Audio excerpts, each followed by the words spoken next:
Ինչու Սամվել Կարապետյանի հետ դաշինք չկազմեցիք։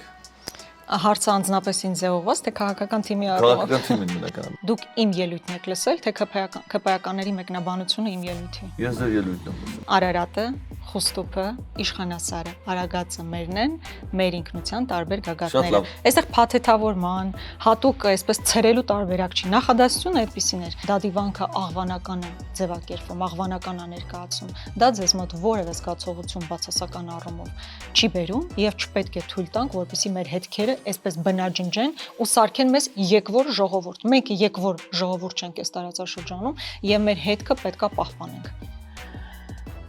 Ուզում եմ շատ անկեղծ լինել։ Հիմա Արցախն ամբողջությամբ օկուպացված։ Մի մարդ չի ապրում այնտեղ։ Մենք դեռ բանակցային ինչ որ ներդրություններ քննարկելով, ես չգիտեմ այս քննարկումը ում համար է։ Ես հիմա ասենց ասեմ, ես արդեն չգիտեմ այս քննարկումը ում համար։ Ես Նիկոլ Փաշինյանին չեմ ներում պատերազմը,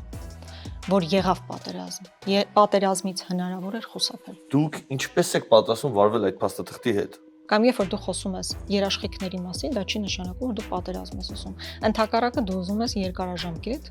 խաղաղություն չի կարող լինել նոր Նիկոլ Փաշինյան։ Չի լինելու այդպիսի մարդ, ով պետքա զրոյական կետից սկսի։ Մեզ պետքա խաղաղություն բառը, թե մեզ պետքա խաղաղություն իրողությունը, եկեք դա հասկանանք։ Մի հատ ինձ ասեք, ինչու պետքա մեր գերեզմանները ադրբեջանական վերահսկողության տակ լինեն։ Բա մի քարտս չունենաս, որ ամբողջական պատկերը ունենա, որի հիման վրա կգնաս հողի վրա քո աշխատանքները կիրականացնես։ ԿՊ-ականների ցինիզմը այն աստիճանի է հասել, որ ամբողջ Արցախը Լաչինի միջանցքով ամբողջությամբ Ադրբեջանին էլ իրենք էլ անխոչնդոտ ճանապարհ արդեն իսկ տրամադրել են Ադրբեջանին, բայց դեռ քննարկում են նրա մասին, որ Քոչարյանը հանձնում էր Մեղրին։ Մեղրին Հայաստանում է, մենք բոլորս գնում գալիս ենք, վայելում ենք մեր չնաշխարհիկ Մեղրին։ Պայմանական ադրբեջանցիները մասիվը գրավում են։ Ահա։ Մենք ինչա դնենք քննարկենք, որ վերջացած ամեն ինչ, այդպես չէ, այսինքն ամեն անգամ ադրբեջանցիները պետքա գան գրավեն մեր երկրի մի հատված, մենք էլ ասենք, դե всё, վերջացած է։ Ռոբերտ Քոչարյանի ընտանիքը հարուստ է։ Ինչ եք ինձ այդ հարցը տալիս։ Մինչև 8 տարի իշխանության լինել ասում են Ռոբերտ Քոչարյանի 4 միլիարդը։ 8 տարի անցել, վերջը ինչ կտակ։ Նախիջևան երասխ ճանապարհի գործարկում պետքա լինի եւ դա պետքա դիտարկվի մի փաթեթով։ Այսինքն մենք ինչ որ օգուտ պետքա այդտեղ ունենանք։ Իսկ այսօր այս մարդիկ այնքան են խոսում Եվրոպական միության մասին, ու հետո դու գնում ես մի հատ վիզա ստանալու, ու դու ես հասկանալ դու ինչքանով կապ ունես այդ հայտարարությունների հետ, այդքան հերթերը, ստորացումները, մերժումները, անդամակցությունը ես այս պահին իրատեսական չեմ համարում, որովհետեւ Եվրոպական միությունը ինքը դա իրատեսական չի համարում։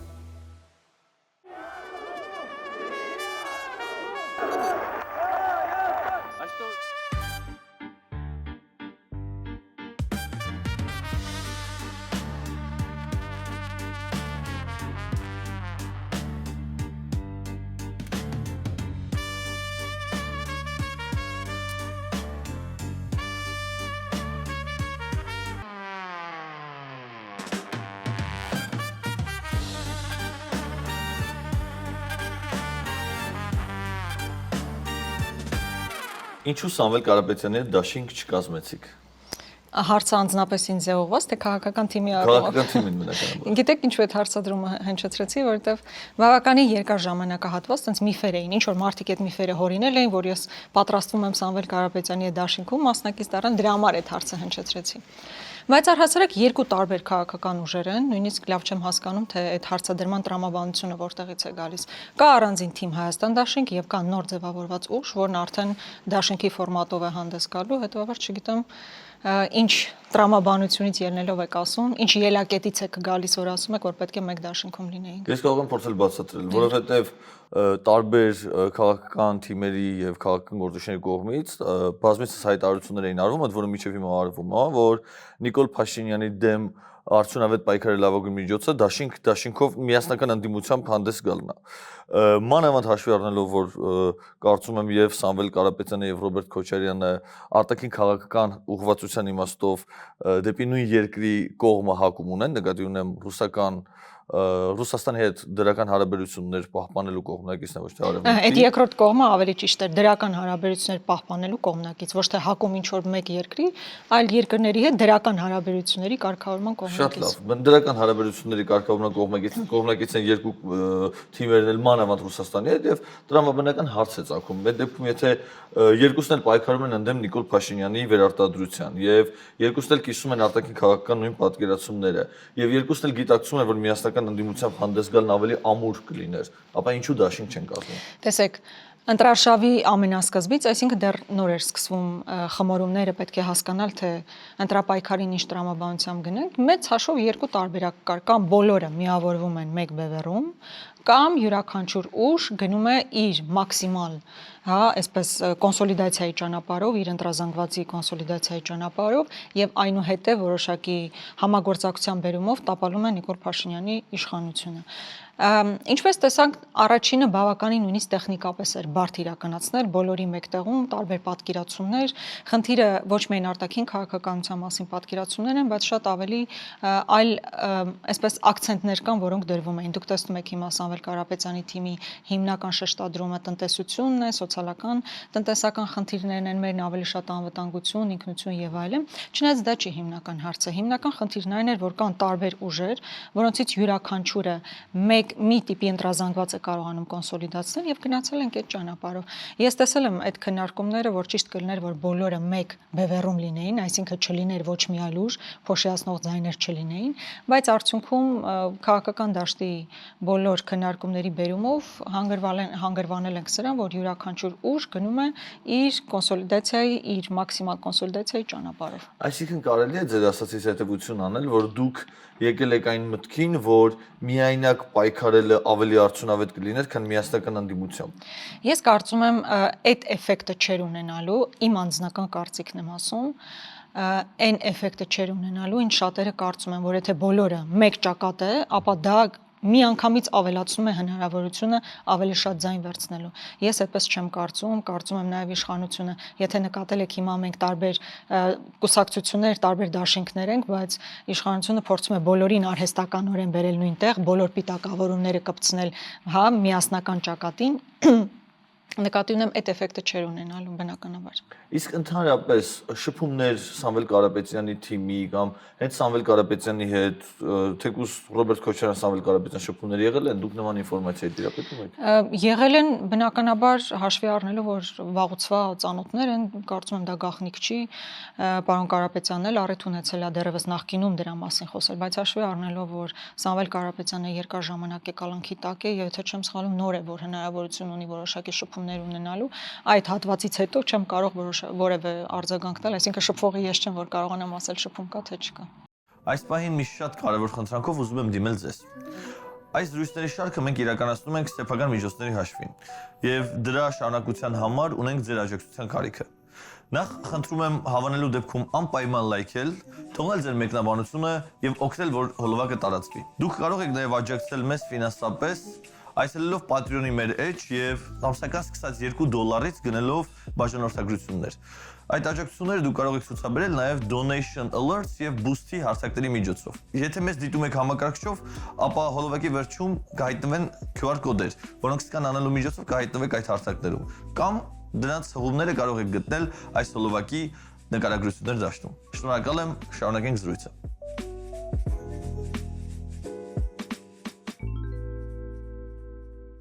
Դուք հավակնում եք գալ, ձեր թիմը հավակնում է գալ իշխանության։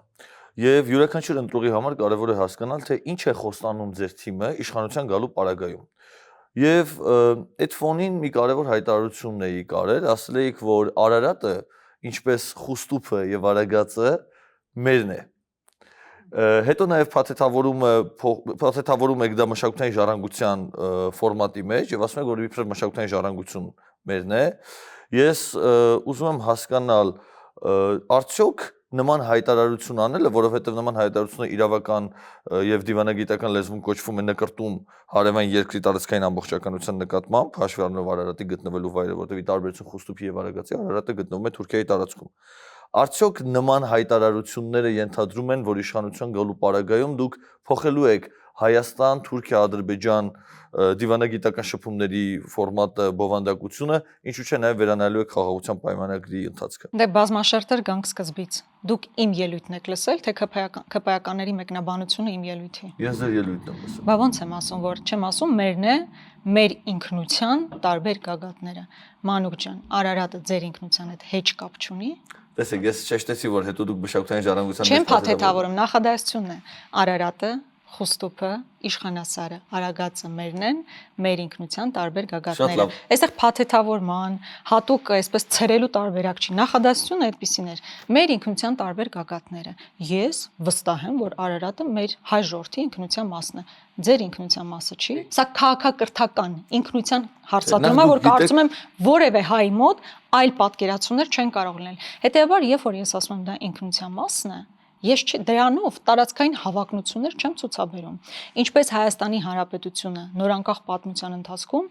որևէ կառավարության ներքո, որևէ կառավարության ժամանակ տարածքային պահանջներ չի ներկայացրել Թուրքիային։ Երբ որ ես ասում եմ Արարատը իմ ինքնության մասն է, դա պատերազմի կոչ չէ եւ ոչ էլ սադրանք է։ Ես ուղղակի արձանագրում եմ դա որպես իրողություն, որովհետեւ դա ինչու ենք հիմա սրա մասին խոսում։ Սովորական պայմաններում պարզի որ սրա մասին չենք խոսի։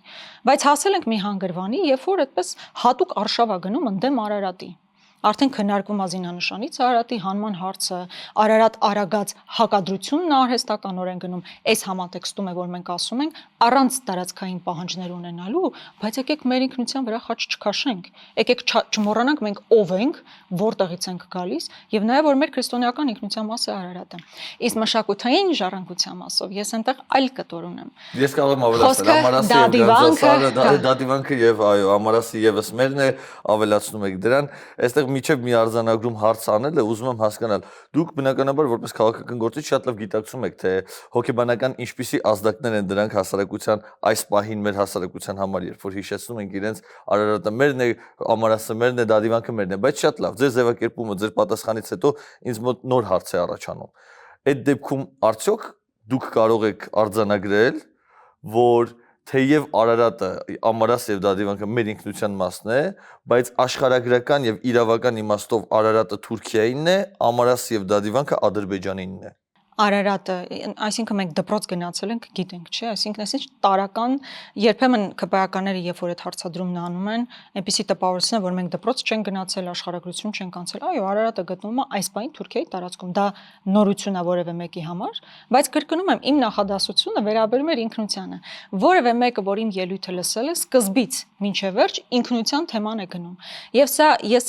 հենց այդ ելույթում էլ ու շարունակաբար իմ բոլոր խոսքերում, հարցազրույցներում դա եմ ասում, որ մենք ցավոք սրտի մի ընտրական փուլի մեջ ենք, որտեղ ինքնության թեման դառնում է առանցքային։ Եթե նախկինում ամենատարբեր թեմաներից քննարկումներ կա, մարդիկ ինչ են խոստանում եւ այլն, մենք հասել ենք մի հանգրվանի, որտեղ ստիպված ենք պաշտպանել մեր ինքնությունը։ Այո, Ամարասի մասին խոսելը, որտեղ Մաշտոցն է դեռևս, հա, այնտեղ բան արել, դաս տվել, դա տարածքային պահանջ չի, բայց քո պատմամշակութային ժառանգության տեր կանգնել մենք կարող ենք, թե չէ, թե չպետք է անենք։ Այսօր երբ որ Սուրբ Ղազանչեցոցը կամ Դադիվանքը մասնավորապես ներկայացվում է որպես աղվանական, հա, բան, ոչ հայկական, այլ աղվանական, ոչ քրիստոնեական, այդ մեզ մոտ հարցեր չի առաջանում, բա մեր ինքնասիրությունը դրանից որևէ կերպ այսպես չի տուժում, իհարկե տուժում է։ Այսինքն մենք քաղաքակրթություն ենք ձևավորել այս տարածաշրջանում, ունենք պատմամշակութային ժառանգություն եւ պարտավոր ենք դեր կանգնել այդ ժառանգությանը։ Այսինքն հասկացանք, որ հիմա այս պահին Արցախն ամբողջությամբ գտնվում է Ադրբեջանի վերահսկողության ներքո, տիրապետության ներքո, դա փաստ է։ Ես կույր չեմ եւ ոչ էլ այնպիսի մարդ եմ, որ չառերեսվեմ իրողություններին, բայց առնվազն սեփական պատմամշակութային ժառանգությանը տեր կանգնելը եւ միջազգային տարբեր հարթակներ կան դա իրականացնելու համար։ Նույն ՅՈՒՆԵՍԿՕ-ն ինքը ձևավորված է որպես միջոց եւ գործիք պատմամշակութային ժառանգության պահպանման համար։ Ինչու դա չանենք։ Հիմա կրկնում եմ, հիմա մեր զրույցը մեծ հաշվով քաղաքական զրույց է, բայց քաղաքականից անդին կա քաղաքակրթական եւ շատ ավելի խորքային հարցեր։ Մասնավորապես, երբ որ Դադիվանքը աղվանական է ձևակերպվում, աղվանական է ներկայացնում, դա ձեզ մոտ որևէ զգացողություն բացասական առումով չի բերում։ Ես գիտեք ինչ հիշեցի, հիմա որ խոսում եի, դա հիշեցի։ Երբ որ 20 թվականից հետո կնքված պայմանագրից հետո պետքա Դադիվանքը հանձնվեր, նկատեմ քարվաճառը հանձնվեր, ինչքան մարդիկ էին գնում, որպեսզի դա դիվանքում վերջին անգամ մոմ վառեն։ Ես այդ թվում պիտի լինեի եւ ցավոք չստացվեց։ Քանի մարդ էր գնում, դա պատահական բաներ են, պատահական չի, չէ, որովհետև մեր ինքնության մասն է, մերն է, մշակութային քաղաքակրթական առումով, հավատքի առումով մեր տաճարներն են, մեր եկեղեցիներն են։ Ու այստեղ ու գիտեք ինչն է զարմանալի, ես ամենավատը սրա համար եմ հիմա ինձ վածկում, որ ստիպված ենք այս հարցերը քննարկել։ Ես ստիպված եմ իմ ելույթը մեկնաբանել, որովհետև այդ ելույթը կարող է այլ կերպ ընկալվի։ Կյանքում մենք քննարկել Արարատի հարցը։ Որովհետև դուք Ռոբերտ Քոչարյանը եւ ձեր թիմի ընդհանրապես ընդդիմության տարբեր ներկայացուցիչներ բարբերաբար խոսելով Նիկոլ Փաշինյանի արկածախնդրության դրսևորումների մասին վկայակոչում են Արցախը Հայաստան է եւ վերջ հայտարարությունը հայտնի եւ մենք հիշում ենք թե այդ հայտարարությունը ադրբեջանական կողմից ինչպես ընկալվեց եւ ինչպիսի հետևանքներ ունեցան եւ ձեր թիմը այսօր աղաղակելով այդ հայտարարությունն ասում է որ դա արկածախնդրություն էր։ Հիմա արդյոք արկածախնդրություն չէ կամ իշխանության գալու պարագայում արկածախնդրություն չի լինելու, երբ իշխանությունը հաշվի չնստելով իրավական, միջազգային եւ դիվանագիտական գործիքակազմերի հետ հայտարարում է, որ դա դիվանքը եւ ամարասը մերն է, որովհետեւ զգացմունքային եւ ինքնության իմաստով այնինչ ասում եք, կարծում եմ նույնիսկ ծիծաղելի կլինի ասել, որ ես հետ համաձայն եմ կամ համաձայն չեմ, դա տարական բաներ են։ Հիմա ես շատ ցավում եմ, որ այդ հայտարարությունները Արցախը Հայաստան է եւ վերջ եւ դա դիվանքը հայկական է հայտարարությունները դրվեցին նույն հարթության մեջ։ Արցախը Հայաստան է եւ վերջ տարածքային կոնկրետ հայտարարությունը իրականացված թիվ 1 մարդու կողմից, ամենաբարձր պաշտոնյայի կողմից եւ դա դիվանքը հայկական է ձևակերպումը, որը նույնիսկ խնդրահարույց չի աշխարհի որևէ մարդու համար, այդ թվում նաեւ ադրբեջանցիների համար, եթե չուզենային դիտավորյալ դա անեին, աղվանական ձևակերպելով։ Ինձ թվում է բացարձակ տարբեր հարթությունների վրա են։ Հասկանում եք, չէ՞, Արցախի մասով մենք մեր պատկերացումները մենք ասել ենք լինելով շատ ազնիվ եւ անկեղծ մեր հայրենակիցների հետ եւ մասնավորապես արցախցիների հետ, որ այս փուլում խոսել մենք կարող ենք հնարավորություն ենք խոսել բացառապես Արցախի ժողովրդի վերադարձի իրավունքի միջազգայնացման մասին, որպեսզի այդ իրավունքը ընդունելի եւ ընկալելի լինի տարբեր հարթակներում միջազգային հանրության կողմից։ Դրանից ավել այս փուլում որևէ բան հնարավոր չէ, բայց դրա մեջ մտնում է իհարկե նաեւ մեր պատմամշակութային ժառանգության պաշտպանության հարցը։ Այո, մենք հետք թողած ազգ ենք այս տարածաշրջանում եւ չպետք է թույլ տանք, որպեսզի մեր հետքերը այսպես բնաջնջեն ու սարքեն մեզ եկվոր ժողովուրդ։ Մենք եկվոր ժողովուրդ չենք այս տարածաշրջանում եւ մեր հետքը պետքա պահպանենք։ Շատ լավ, շատ adekvat եւ շատ բազմակողմանի ընկալելի պատասխան էր, բայց արդյոք ես կարող եմ սրանից ենթադրություն անել, որ չնայած նրան, որ ընդդիմությունը այդ թվում ձեր թիմը Նիկոլ Փաշինյանի բազմիցս մեղադրել է Ադրբեջանի տարածքային ամբողջականության կազմում Արցախը ճանաչելով, այդ թվում Ամարասը, Դադիվանքը եւ այլն, իշխանության գալու պարագայում դուք եւս ճանաչելու եք կամ բնականաբար չեք վիճարկելու այն իրավական փաստաթուղթը, որով Հայաստանը ճանաչել է Ադրբեջանի տարածքային ամբողջականությունը իր կազմում ունենալով Ամարասը, Դադիվանքը, Գանձասարը։ Մեզ համար խնդիրը երբեք չճանաչելը չի եղել Ադրբեջանի տարածքային ամբողջականությունը եւ մենք երբեք էլ որպես պետություն հակադրության մեջ չենք դրել Արցախի հարցը, որը ինքնորոշման իրավունքի հարց էր Ադրբեջանի տարածքային ամբողջականության հետ։ Երբ որ մենք վերլուծում ենք ամբողջ ընթացքը Արցախյան հիմնախնդրի, մենք տեսնում ենք, որ այո Ադրբեջանը ցանկացել է տարածքային ամբողջականության ներսում դիտարկել ինքնորոշման իրավունքի հարցը, բայց ակնհայտ է, որ մենք գնում ենք հենց ինքնորոշման իրավունքի հիման վրա տեղի ունեցող բանակցություններով ինքնորոշման իրավունքի հիման վրա դուրս թողնելով Արցախին։ Բայց ես գիտեք հիմա ինչ եմ, հիմա ես ներողություն եմ էլի խնդրում։ Ուզում եմ շատ անկեղծ լինել ու ասել, որ ես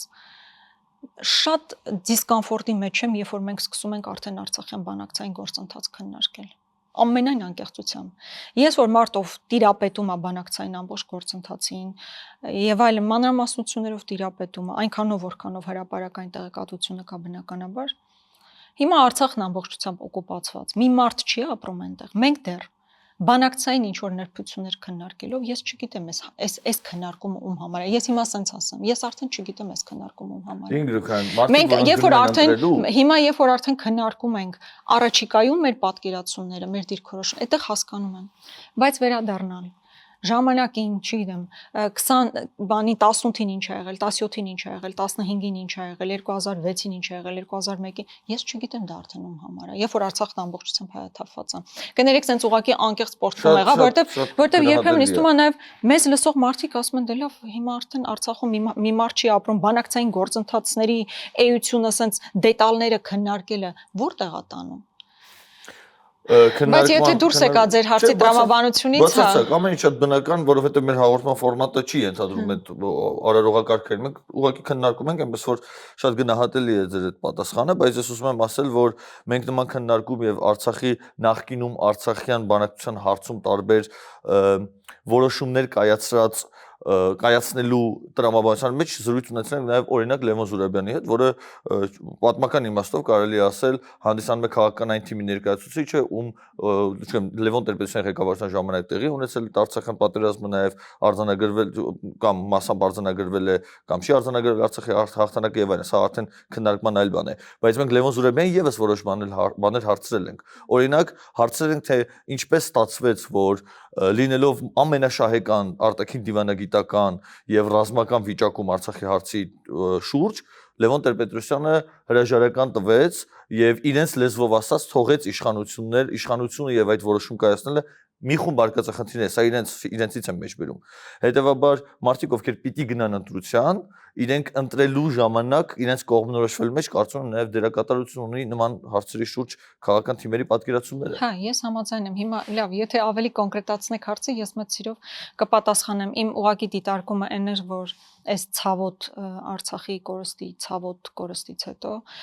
մանրամասն այդ բոլոր դետալներին անդրադառնալը, ինչ սկզբունքներ կային, ինչ փաթեթներ կային, այո, հատկապես վերջին ժամանակահատվածի նկատի ունեմ մինչև պատերազմ տեղի ունեցող անչափ կարևոր է հասկանալ, որովհետև գիտեք իմ քաղաքական այսօրվա հատկապես ընդդիմադիր դիրքորոշումը հենց պայմանավորված է եղել պատերազմով, հակառակ դեպքում ես ընդդիմադիր այս դիրքորոշումներով, այսինքն ավելի ակտիվ նման քաղաքականության մեջ չէի մտնի, բայց ինձ համար ակնհայտ է, որ Նիկոլ Փաշինյանի վարած արկածախնդիր քաղաքականության արդյունքում մենք ունեցել ենք հազարավոր զոհեր,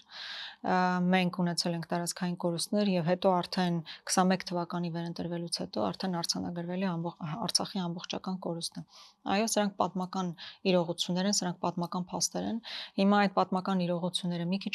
այսպես մեկնաբանես, մի քիչ այնպես մեկնաբանենք, Մանուկ ջան, բոլոր դասագրքերում այդպես է գրվելու, որ Արցախն ընկավ 23 թվականին, երբ Հայաստանում ղեկավարում էր Նիկոլ Փաշինյանը։ Դա պատմական իրողություն։ Այդ մասով ես դες հարց ունեմ, որը էլի ինձ համար կարևոր է, ձեզ համար չգիտեմ, գուցե տարակարծության կամ տարակուսանքի տեղիք տա։ Բոլորը գիտեն, որ դուք դուրս եք եկել, վերցնելով մանդատը падգամավորական, որովհետև հայտնվել եք ցուցակում քաղաքացիական պայմանագրի կուսակցության իմ քայլը, հա, ներողություն, իմ քայլը դաշինքի, ճիշտ եմ ասում, իմ քայլը դաշինքի ցուցակով պատերազմից հետո վերցրել եք մանդատը, անմիջապես հրաժարվել եք լինել խմբակցության անդամ եւ դարձել եք անկախ падգամավոր։ Եվ հայտարարել եք, որ դուք չեք ներում Նիկոլ Փաշինյանին մանավանդ արկածախնդիր պատերազմի մեջ ներքաշվելու եւ հազարավոր զոհեր տալու մեջ։ Այստեղ շատ հետաքրքիր նյուանս կա ինձ համար։ Դուք հիասթափվել եք եւ չեք ներել սեպտեմբերի 27-ին, երբ որ Նիկոլ Փաշինյանը ներքաշվեց, թե նոյեմբերի 9-ի, երբ որ պարզ եղավ, որ մենք պարտվել ենք։ Ես Նիկոլ Փաշինյանին չեմ ներում պատերազմը, որ եղավ պատերազմ։ Պատերազմից հնարավոր էր խուսափել։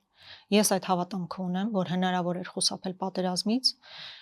չանելով այնինչ արվեց, չհայտարարելով, որ մենք սկսում ենք զրոյական կետից եւ դեռ այդ միջազգային հանրությունն ու Մինսկի խումբը մեզ պետքա բացատրի, այս կետը ինչա նշանակում, մյուս կետը ինչա նշանակում, բանակցային ֆորմատի փոփոխության իր պատկերացումներով եւ այն հայտարարությունները, որ ինքն է արել։ Արցախը, Ադրբեջանը եւ վերջ, Տավուշյան դեպքերը դուք հիշում եք, Տավուշում մի հենակետի պատմությունը դարձավ, հա, այսպես մի մեծ սարդարապատ։ Եվ այստեղ ազգային հերոսի կոչումը, այո, ազգային հերոսի բազմաթիվ այլ պարգևներ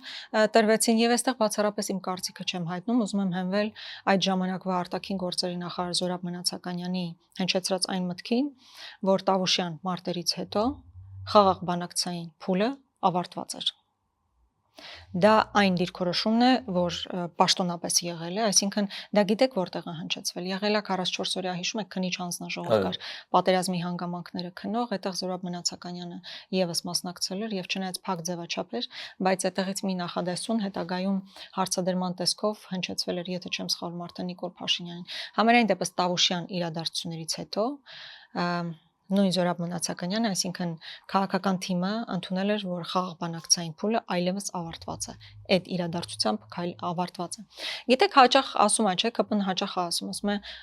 պատերազմը անխուսափելի էր եւ հիշեցնում են Սերժ Սարգսյանի հայտնի նախադասությունը, որ բանակցությունները մտել են փակուղի եւ լավատեսական բան չկա։ Հիմա ուղիղ ձևակերպումը չեմ տալիս, ընդհանուր միտքը դա է։ Այդ դեպքում པարզ հարց է առաջանում, եթե դուք եկել եք իշխանության, հիմնվել եք եղածի վրա, հասկացել եք, որ փակուղային իրավիճակ է, լավատեսություն չկա, այսինքն դու համ տեսնում ես փակուղայինը, հնարավորինս զգուշություն պետքա ցուցաբերես, չէ՞, քո հայտարարությունների մեջ, քո քայլերի մեջ։ Բա որ տեսել եք, որ փակուղային է, ո՞նց է գնացել Արցախի հրապարակում կանգնել ու ասել Արցախը Հայաստան է եւ վերջ։ Ինչի որևէ մեկը նախորդ նախագահները դա չէին կարողանում ասել, բախի չէին ասում, որտեվ հասկանում էին բանակցային process-ի ավարտը նշանակելու։ Տավուշի մի մարտական դիրքի նկատմամբ վերահսկողությունը կարողա չէիք հասկանում, որ նման սարդարապատ էիք սարքում, չէիք հասկանում ինչին կարող է բերել։ Այո, իմ սկզբունքային տարաձայնությունը այդտեղ է եղել, ոչ թե նոյեմբերի 9-ը, չնայած ես կարծում եմ, որ պատերազմը հնարավոր էր ավելի լավ կառավարել եւ չունենալ այնքան կորուստներ, որքան ունեցանք, ավելի շուտ հնարավոր էր կանգնեցնել օրինակ հոկտեմբերի 19-ին, դա այդպես ես եւս հավատում եմ, բայց հիմնական խնդիրը իմ այն էր, որ պատերազմից հնարավոր էր խուսափել, բայց ոչ միայն չարվեցին քայլեր, որոնք թույլ չէին տա պատերազմի սկսելը, այլ արվեց ամեն ինչ, որպեսզի հնարավորինս մոտիկանա պատերազմը։ Այս թեման, այսպես ասած, ամբողջացնելով, որովհետև նախկին հարցի ժամանակ նաև ասացիք, որ կոնկրետացնեմ ինչի եմ այս Արցախի թեմայով հարցերը տալիս։ Ռոբերտ Քոչարյանը հայտարարել է, որ խաղաղության պայմանագիրն իրավական ուժ չունի։ Եթե խաղաղության պայմանագիրն իրավական ուժ չունի, ապա ձեր իշխանության գալու պարագայում դուք ինչպես եք պատրաստվում վարվել այդ փաստաթղթի հետ։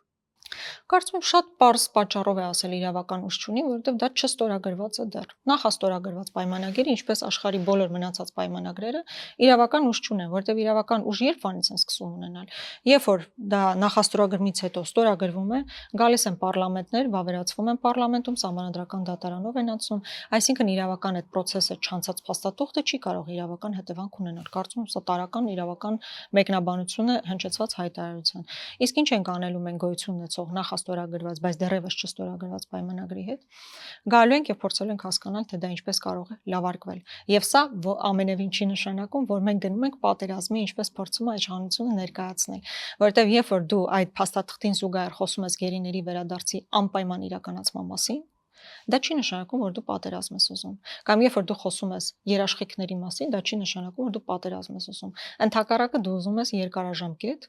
խաղաղություն եւ ոչ թե խաղաղություն, որ կախված կլինի բացառապես Ալիևի տրամադրությունից։ Շատ լավ, այդ դեպքում մի քիչ կոպիտ կհնչի հարցս, բայց ուզում եմ հասկանալ խաղաղության պայմանագրի նախաստորագրման ժամանակ եւ դրանից հետո բազմաթիվ քննադատություններ են հնչել, բայց փաստորեն ձեր քաղաքական թիմը իշխանության գալու պարագայում պատրաստ է շարունակել նախաստորագրված խաղաղության պայմանագրի շուրջ բանակցությունները, ինչու՞ չէ նաև հասնել դա իր վերջնակետին։ Այդ դեպքում ո՞րն է ձեր եւ Նիկոլ Փաշինյանի մոտեցումների տարբերությունը խաղաղության պայմանագրի շուրջ։ Ինչպես ես ասացի, Արցախյան պատերազմը սկսել է նաև այն պատճառով, որ Նիկոլ Փաշինյանը որոշել է, որ հեղափոխական Նիկոլը պետքա իր կետից սկսի, իր զրոյական կետից սկսի։ Ես էլ ասում եմ Հայաստանում, այո, չի կարող լինել նոր Նիկոլ Փաշինյան։ Չի լինելու այդպիսի մարդ, ով պետքա զրոյական կետից սկսի, մի հատ ամեն ինչը հարցականի տակ դնի, ասում ենք այո, ստեղծված իրողություն կա, բայց լավարկման հնարավորություն կա։ Նոր հնարավորություններից խի եք մեզ զրկում։ Լավ, հիմա ձեզ դուր է գալիս, որ մենք ստորագրված պայմանագիր ունենանք, բայց ադրբեջանական զորքը մեր տարածքում լինի, մեր հայրենակիցներն էլ խոշտանգվեն Բաքվի բանտում, անունն էլ դնենք, մենք խաղաղության մեջ ենք ապրում։ Մեզ պետքա խաղաղություն բառը, մեզ պետքա խաղաղություն բառը, թե մեզ պետքա խաղաղություն իրողությունը, եկեք դա հասկանանք։ Հիմա երբ որ մեր բանը նույն ներքին հանդում ադրբեջանցիները մեր գերեզմաներն են վերցրել, մի հատ ինձ ասեք, ինչու պետքա մեր գերեզմանները ադրբեջանական վերահսկողության տակ լինեն։ Հիմա դա խաղաղության ցուցիչ է, թե ոչ խաղաղության ցուցիչ։ Շատ լավ, ոչ միայն ներքին հանդում, ես այստեղ նույնիսկ ցանկ ունեմ, որի վերաբերյալ ձեզ հարց ունեի, քանի որ ներքին հանդից խոսեցինք։ Հիմա Հայաստանի Հանրապետության պետական տարածքից Ադրբեջանն օկուպացրել է Գեղարքունիքի մարզի Արծվաշեն գյուղը, տարածքներ Վերին Շորժայի եւ Կութի հատվածներում, Սյունիքի մարզից Սև լիճը հարակից տարածքներով, տարածքներ ներքին հանդ բնակավայրից եւ մոտ 139 կիլոմետր քառակուսի Ջերմուկ քաղաքի հատվածում։ Իշխանության գալու պարագայում դուք ինչ ճանապարհով եք փորձելու Ադրբեջանից հետ վերցնել այս գրավված տարածքները եւ եթե բանը հասնի ռազմական գործողությունների անխուսափելիությանը, ձեր թիմը մտնելու է ռազմական գործողությունների մեջ, պատերազմի մեջ Ադրբեջանի հետ հանուն այս տարածքների, թե ճանաչելու է Ադրբեջանի տարածքային ամբողջականությունը արդեն նաեւ այս տարածքները իր կազմում։ Այդ երկրորդը միարժեքորեն ոչ, դա հələ ասեմ, հետո անցնեմ մյուսին։ Նախ ցանկացած իշխանության, ցանկացած կառավարության թիվ 1 խնդիրը սեփական տարածքային ամբողջականության պահպանությունն ու անվտանգության ապահովումն է։ Սա այն ամենաառաջին բանն է։ Կարաս ասֆալտը մի քիչ լավ անես, մի քիչ վատ անես, փոսով անես, իդեալական անես, այդ կներվի կամ չի ներվի, չգիտեմ, խիստ երկրորդական հարց է։ Բայց քո երկրի տարածքային ամբողջականության պահպանությունը թիվ 1 հարցն է, որ ցանկացած կառավարություն իր առջև պետք է ունենա։ Հիմա նախ եւ առաջ, այո, պետք է փորձել սահմանազատման ճանապարհով գնալ։ Արդյոք հիմա իշխանությունը գնում է այդ ճանապարհով։ Հայտարարությունների մակարդակով իհարկե, պրակտիկայի մակարդակով հողի վրա իհարկե ոչ։ Վերջին անգամ, երբ որ հայտարարեցին, որ սահմանազատում է տեղի ունեցել Տավուշում, իսկ մեծ հաշվով սահմանազատման անվան տակ մենք տարածքային զիջում ենք ունեցել, ադրբեջանցիները վերահսկողություն են սահմանել այն տարածքների նկատմամբ, որոնք եղել են մեր վերահսկողության տակ, բայց դրա դիմաց մի սանտիմետր հող մենք հետ չենք ստացել։ Հիմա, երբ որ ազգային ժողովում քննարկվում էր այդ սահմանազատման կանոնակարգի վավերացման հարցը, այդտեղ մենք հարց ենք տալիս, որ թվականի քարտեզով եք ամրագրում սահմանազատումը։ Ի վերջո դա sense բան չի, էլի ռոմանտիկ պոեզիայի քննարկում չի, որ մի քիչ էս կողմ, մի քիչ այն կողմ։ Հստակ պետքա քարտեզ լինի, որը դու ընդունես որպես հիմք, քարտեզի վրա բաժանում անես, հետո գնաս հողի վրա դա ամրագրես, չէ՞։ Հիմա երբ որ հարցնում ենք դա որ քարտեզներով, ասում են դե սովետական միության գենշտաբի վերջին քարտեզներով, ասում ենք օքեյ, դա հնարավոր է ամրագրել, պայմանական 75-ից 79 թվականների քարտեզներ։ Կանոնակարգ են հաստատել։ Նույնիսկ քարտեզ հստակ նշված չի։ Իսկ ադրբեջանական կողմը միշտ ասել է վերաբերելի քարտեզների հիման վրա։ Հիմա Ջերմուկի պարագայում իր համար վերաբերելի կարա լինի այնպիսի քարտեզ, որտեղ այդ հատվածը ադրբեջանական է, ներքին հանդի գերեզմաները իր կողմից ներկայացող վերաբերելի քարտեզով կարող է լինի ադրբեջանական է, բա մի քարտեզ չունենաս, որ ամբողջական պատկերը ունենա, որի հիման վրա կգնաս հողի վրա քո աշխատանքները կիրականացնես։ Լավ, եթե սենց ավելի կարճ ասեմ, փորձ ենք անելու իհարկե փորձելու ենք եւ անպայմանորեն հասնելու ենք նրան, որ այդ աշխատանքների բերումով մեր տարածքները վերադարձվեն մեզ, որովհետեւ միջև այսօր քննարկված բոլոր տարբերակներում միայն մենք ենք որ զիջել ենք տեղը մի սանտիմետր չենք վերադարձել։ Հայաստանի Հանրապետությունը իր համար բոլոր տարբերակները պետք է իր մտքում ունենա տարածքային ամբողջականության վերականգնման համար։ Դա ուղղակի կախված է հնարավորություններից։ Այդ բանի եթե դու դրա հնարավորություններն ունես, մենք հիմա այդ հնարավորությունն ունենք, իհարկե չունենք։ Նիկոլ Փաշինյանը նենց բանական մեզ թողնում, որ դրա հնարավորությունները մենք ունենանք։ Ես հիմա տեսականորեն ամրագրում եմ, որ պետությունը մշտապես իր ուղեղում պետք է ունենա սեփական տարածքային ամբողջականության վերականգնման հարցը բոլոր տարբերակներով։ Մեզ համար այսօրվա իրողություններում ակնհայտ է, որ դա պետք է լինի սահմանազատման ճանապարհով, բայց երբեք չենք մոռանում, որ մեր տարածքները պետք է մեզ վերադարձվեն։ Հատկապես այդ հարցադրումը, որ արդյոք մենք պատրաստ ենք ընդունել այդ տարածքները որպես Ադրբեջանի մաս, ոչ պատրաստ չենք ու որևէ իշխանություն պետք է դրան պատրաստ չլինի։ Տիկին Գրիգորյան, տարածքային ամբողջականության կարևորության մասին ձեր կարծիքը կիսում է նաև Ռոբերտ Քոչարյանը, օրինակ։ Ենթադրում այո։ Բայց եթե որևէ բանում սխալվեմ, կարող եք ահանգիստ ուղղել, կարծեմ Ռոբերտ Քոչարյանն էր ժամանակին բանակցում Մեղրին Արցախի դիմաց եւ այդ մասին հրապարակվել է նաեւ, չէ՞, գաղտնազերծված բազմաթիվ փաստաթղթեր են հրապարակվել, որոնք ապացուցում են այդ բանակցությունների իսկությունը։ Այդ ժամանակ Հայաստանի տարածքային ամբողջականության մասին նման բարձր պատկերացումներ չուներ Ռոբերտ Քոչարյանը։ Ես ձեր հարցադրման հիմքը սխալ է։ Երբևէ չի բանակցվել փաստաթղթով այնպիսի մի տարբերակ, որով պետքա Մեղրին հանձնվեր որևէ մեկին։ Ադրբեջանական, հիմա ասեմ, ադրբեջանական կողմը ընդգծում եմ, ադրբեջանական կողմը նույնիսկ դա չի դարձել Մինսկի խմբի կողմից ներկայացված առաջարկ, ուզում եմ այս դիտարկումը եւս անել, որովհետեւ ամբողջ բանակցային process-ում վավեր են եղել, աշխատանքային են դարձել այն փաստաթղթերը, որոնք Մինսկի խմբի համանախագահության կողմից առաջարկվել են երկու կողմերին։ Ադրբեջանը այո ցանկացել է, որպեսզի Արցախի փոխարեն Մեղրին ստանա։ Բայց բանակցությունների արդյունքում ադրբեջանական կողմի այդ առաջարկից հետո ձևավորվել է եւ հայկական կողմի դիվանագիտության բերումով, այսինքն իր աշխատանքի բերումով, ձևավորվել է Մինսկի խմբի կողմից առաջարկող մի փաստաթուղթ, որը քննարկվել է Քիվեստում եւ ցավոք սրտի մերժվել է Ադրբեջանի կողմից, որով Արցախը Լաչինի միջանցքով դառնում էր Հայաստանի մաս եւ Նախիջևանը Ադրբեջանին կապող ճանապարհ էր տրվում, բայց ոչ,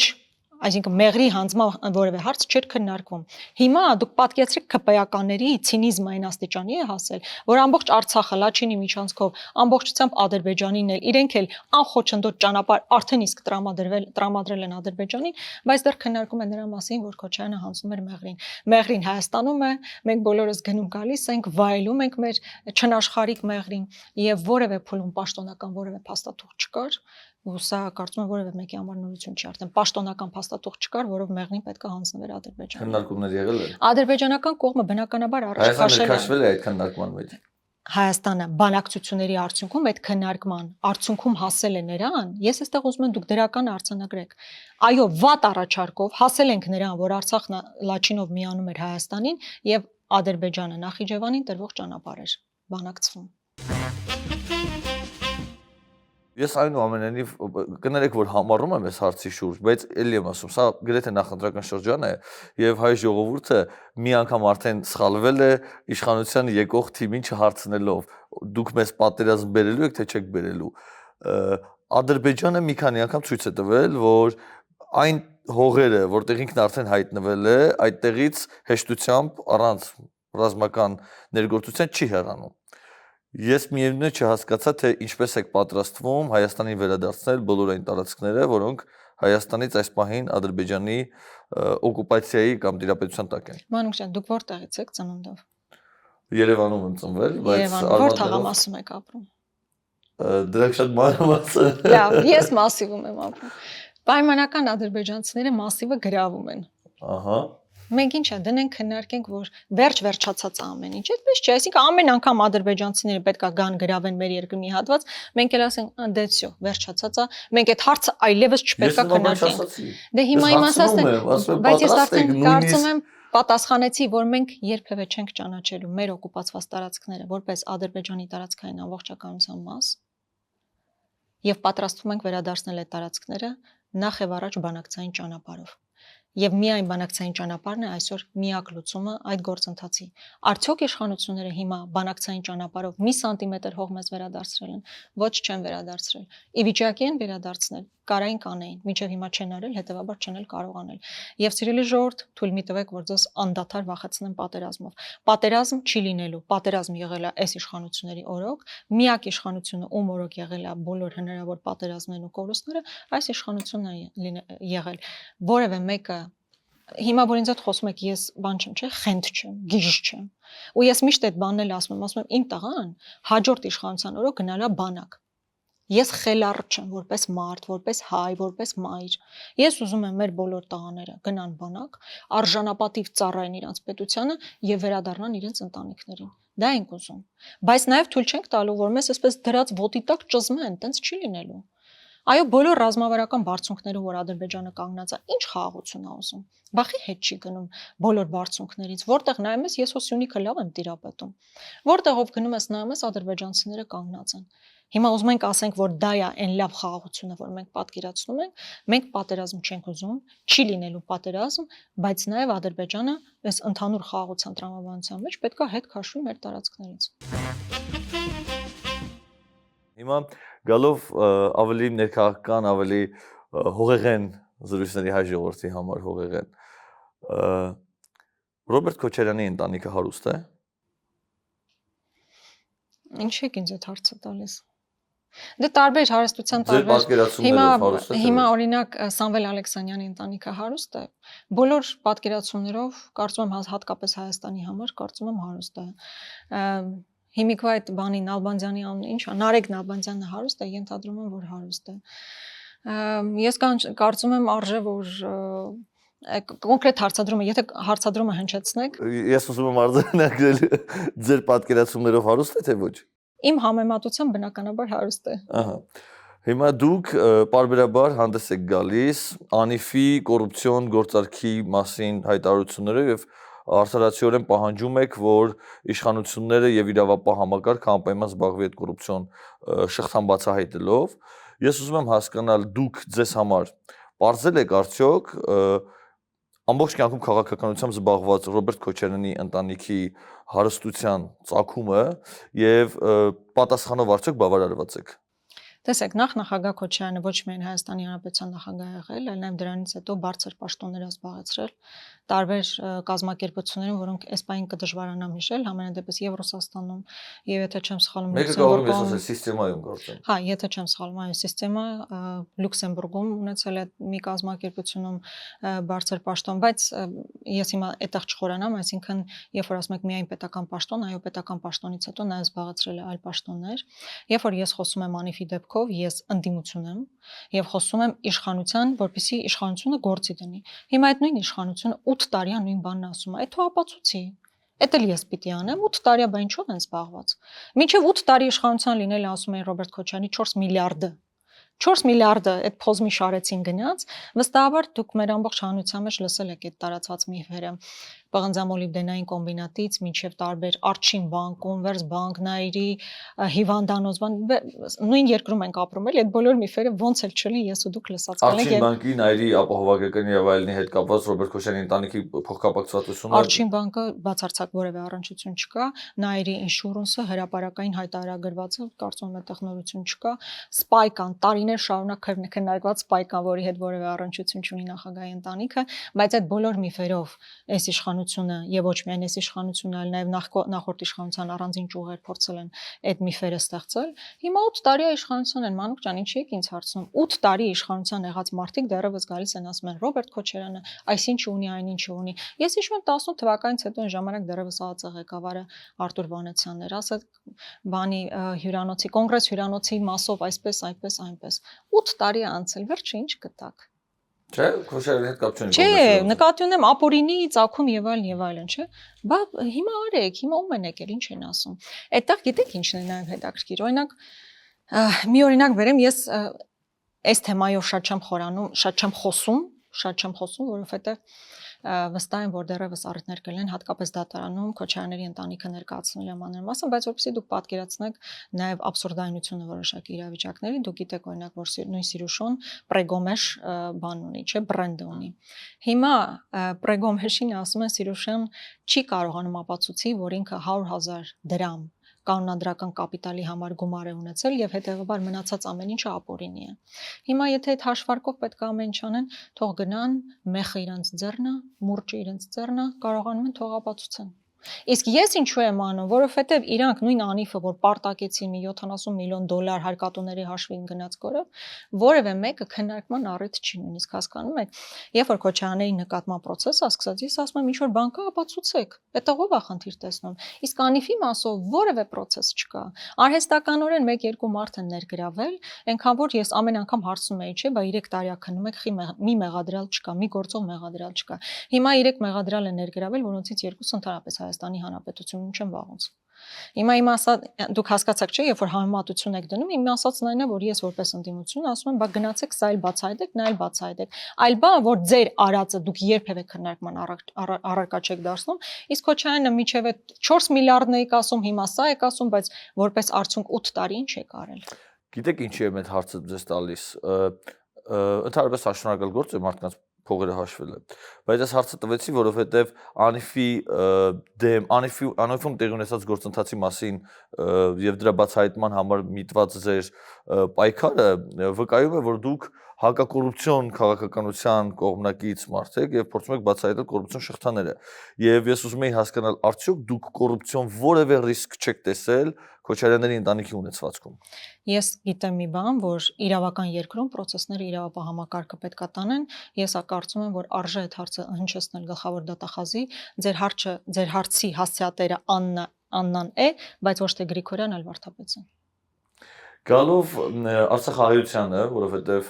Հայաստանում հիմա փաստորեն տասնյակ հազարավոր, եթե ոչ գրեթե 100,000 մեր արցախահայությունը տարբեր վայրերում փորձում է ապաստան գտնել ինչ որ իմաստով նաև Եվ քիչ առաջ դուք նույնպես խոսեցիք այդ մասին արցախայցյան վերադարձի եւ այլնի։ Դուք գործնականում հնարավոր համարում եք արցախայցյան վերադարձը։ Ես կարծում եմ,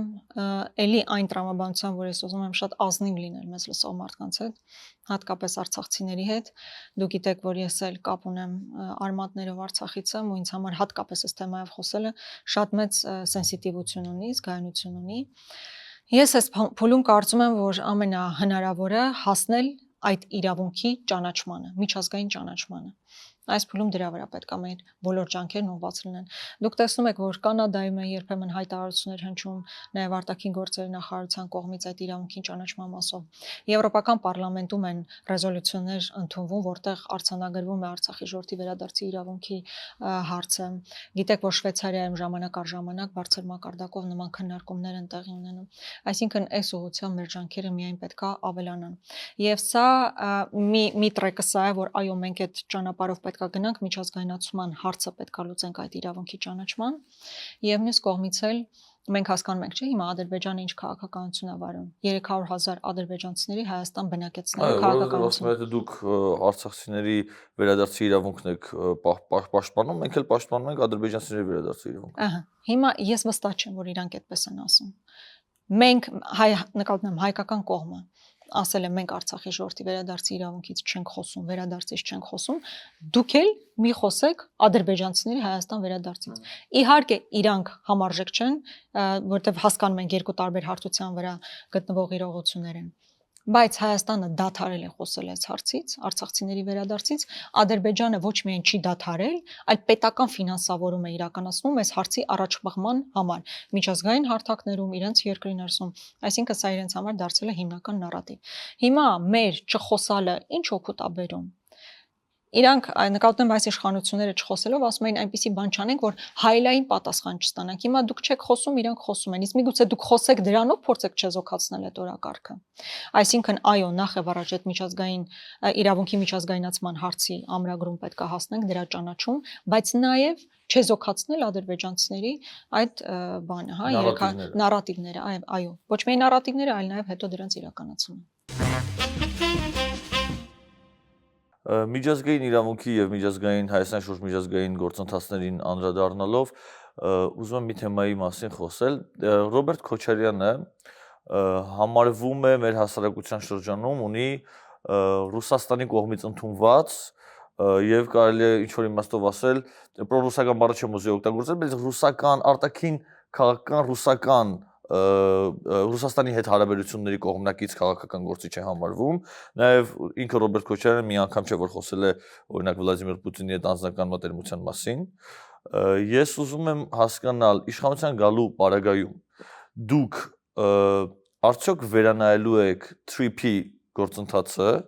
եւ կատարելու եք Ռուսաստանի պահանջն առայն, որ իրենք անպայման պիտի ներգրաված լինեն այս գործընթացում։ Ռուսաստանի արտգործնախարարը հստակ հայտարարել է, որ չի կարող լինել այդ ճանապարհը առանց Ռուսաստանի մասնակցության։ Հենց այդ չի ոչ բառացիորեն ասվել է, որ չի կարող լինել, ես կարող եմ հետո հարցազրույցը ցույց տալ, այո։ Եվ մի անգամ կարծում եմ ձեզ համար զարմանալի բան չէ, որ Ռուսաստանը պարբերաբար տարբեր պաշտոնյաների, սկսած Մարիա Զախարովայից, վերջացած Պեսկովով, վերջացած Սերգեյ Լավրովով, պարբերաբար խոսում են այն մասին, որ իրենք ցանկանում են երբեմն նաև այո չի կարող ներգրավվածություն ունենալ TRIP-ի գործընթացում։ Ես ուզում եմ հասկանալ դուք ապահովելու եք Ռուսաստանի ներգրավվածությունը, թե ստիպված եք լինելու, այսինքն դա նշանակում է որ պիտի գնաք վերաբանակցեք Ամերիկայի հետ եւ ինչ որ կերպ Ռուսաստանի ներգրավվածությունը ապահովեք, թե ընդհանրապես չեղել եք համարելու TRIP-ի պայմանագիրը։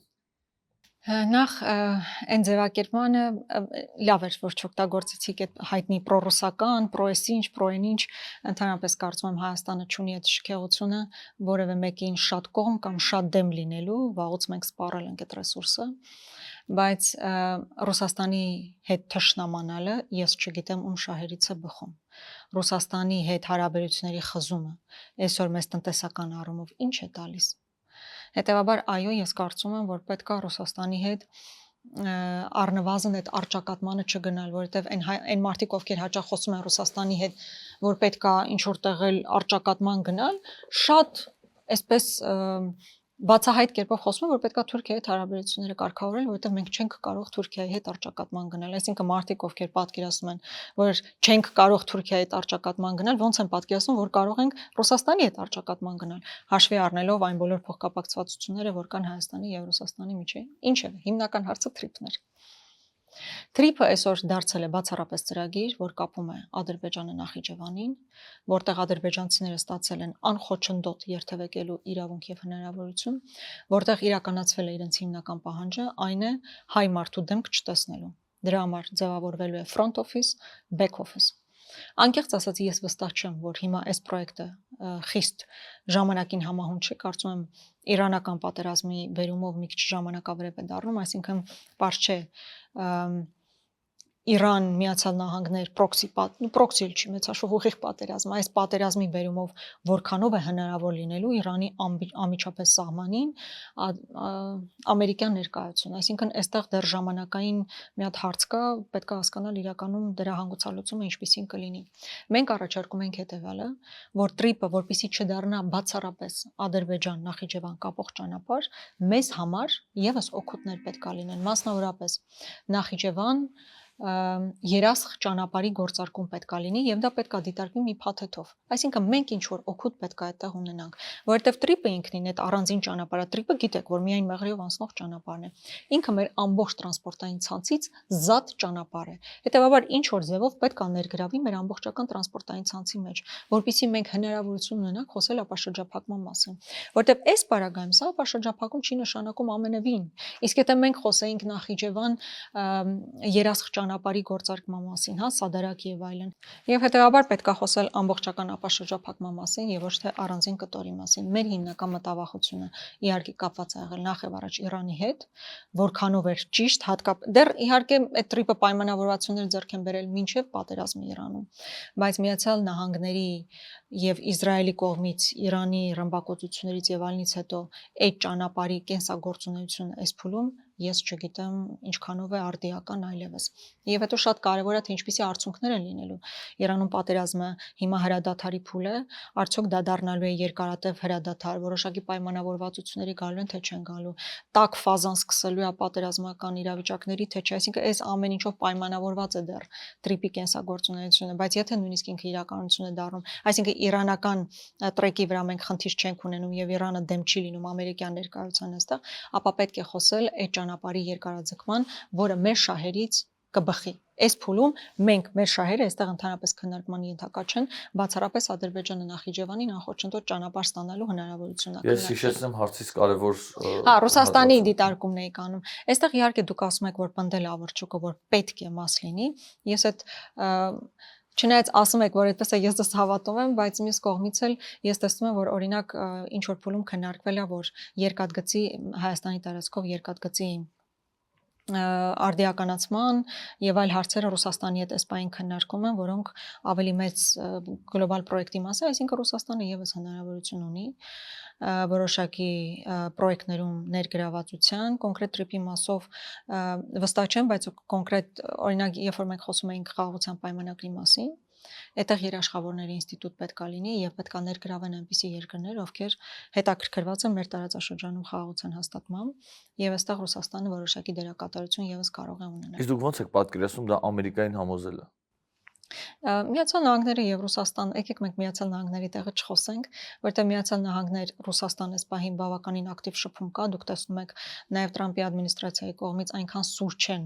հա, Ռուսաստանի նկատմամբ վերաբերմունքը, որքան եղել է նախկին Բայդենի ադմինիստրացիայի ժամանակահատվածում, տարբեր հարցերի շուրջ։ Տրամպի ադմինիստրացիայի հայտարարությունների մասին միանշանակ կարծիք կազմելը մի քիչ դժվար է, դրանք ամենօր տարբերվում են։ Դա էլ եք ճիշտ ասում, բայց համենայն դեպս որոշակի փորձառությունը ցույց է տվել, որ կոնկրետ Ռուսաստանի հետ որոշակի հարցերում լավ քննարկումներ գնում են, որոշակի ընդհանուր պայմանավորվածություններ կարող են լինել, ել չասեմ, որ Տրամպի պատկերացումներով ընդհանրապես Հայաստանո-ռուսական այդ հայտնի այդ բառապաշարով ազդեցության գոտի, այդ էլ հո ինքն է ասել։ Հետևաբար ես չգիտեմ, միգուցե նաև հնարավորություն կլինի այստեղ ներգրավել։ Այսինքն այստեղ ոչ թե մենք պետք է գնանք շահերի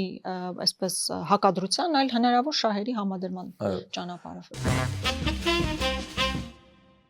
Տեսեք, Նիկոլ Փաշինյանի իշխանությունը հայ ժողովրդի մոտ այնպեսի տպավորություն է թողել, որ իրենք գնում են ԵՄ անդամակցության եւ այդ ճանապարհին այրում են այդ հայ ժողովրդի մոտ տրավմատիկ հետսովետական երկրների կամ Ռուսաստանի հետ, առավել եւս Ռուսաստանի հետ իրենց կապերը, դուրս են գալու, սարսել են անդամակցությունը ՀՊԿ-ին, դուրս են գալու ԵԱՏՄ-ից եւ նախընտրում են Եվրամիության հետ ասոցիացման համաձայնագիր, Եվրամիության հետ կապերի ամրապնդումը։ Հետևաբար Նիկոլ Փաշինյանի իշխանությունը հայ ժողովրդի մոտ ավելի արևմտյան արևմուտքի կողմնակից իշխանության տպավորություն է թողել ի տարբերություն Ռոբերտ Քոչարյանի։ Ես ուզում եմ հասկանալ իշխանության գալու պարագայում դուք Հայաստանի արտաքին տնտեսական եւ քաղաքական եւ ռազմական ամուր հարաբերությունները պատկերացնում եք ԵԱՏՄ-ի, ՀՊԿ-ի լիիրավ անդամությամբ եւ Ռուսաստանի հետ ռազմավարական գործընկերությամբ, թե Եվրամիության անդամակցությամբ եւ Արևմուտքի օրինակ Միացյալ Նահանգների հետ ռազմավարական գործընկերությամբ։ Նախագահ Քոչարյանի կառավարման տարիները ավելի հայտնի էին կոմպլեմենտար քաղաքականության տերմինոլոգիայով, հիշում եք կոմպլեմենտար քաղաքականություն։ Ես ուզում եմ ձեզ հիշեցնել, որ Հայաստանը Եվրոպական խորհրդի անդամ է դարձել Ռոբերտ Քոչարյանի օրոք։ Այսօր մենք ազգային ժողովում մի հատ հանձնաժողով ունենք Եվրոպական ինտեգրման հանձնաժողով, որի ղեկավարը Արման Եղոյանն է։ Այդ հանձնաժողովը եւս նախագահ Քոչարյանի կառավարման տարիներին է ձևավորել։ Վիզաների ազատականացման բանակցություններն են սկսել նրա օրոք։ Այսինքն այդ կոմպլեմենտարությունը ՆԱՏՕ-ի հետ համագործակցության ծրագրերի հիմքը եղել է այդ ժամանակահատվածում։ Մեր տղաները օրինակ Հունաստան գնում են, սովորում են, հետո այստեղ գալիս են ռազմական ոլորտում բժիշկներ են աշխատում նաեւ։ Այդ տարիներին համագործակցության ձեռքբերումը։ Այդ ժամանակը հենց կոմպլեմենտար քաղաքականությունը, այո, այսինքն որ տարածաշրջանում մաքսիմում հնարավորություն կա, այդտեղից կարողանաս ճիշտ համագործակցություն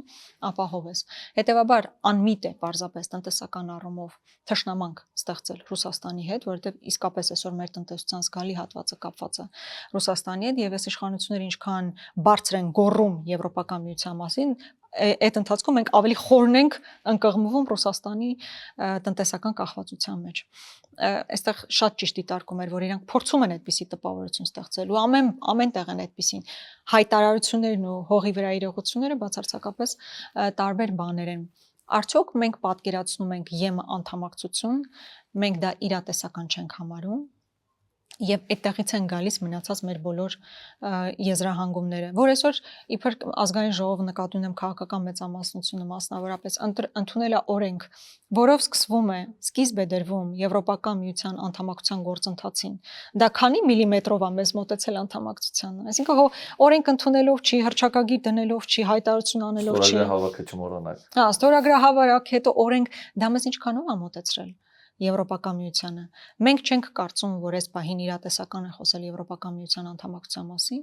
միևնույն ժամանակ կարծելով, որ ինտեգրացիան Եվրոպական միության հետ պետք է շարունակվի։ Գոյություն ունի ՍԵՊԱ ձևակերպված փաստաթուղթ, որի ընդամենը 40, եթե չեմ սխալվում, մինչև 40%-ն է իրականացվել։ Պետք է ամբողջական, մենք տեսեք ինչքան դաշտ ունենք համագործակցության։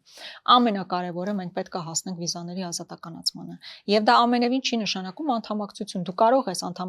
անդամ պետություն չլինել Եվրոպական միության, բայց ունենալ ազատ վիզայի ռեժիմ։ Իսկ այսօր այս մարդիկ այնքան են խոսում Եվրոպական միության մասին, ու հետո դու գնում ես մի հատ վիզա ստանալու, ու դու ես հասկանալ դու ինչքանով կապ ունես այդ հայտարարությունների հետ, այդքան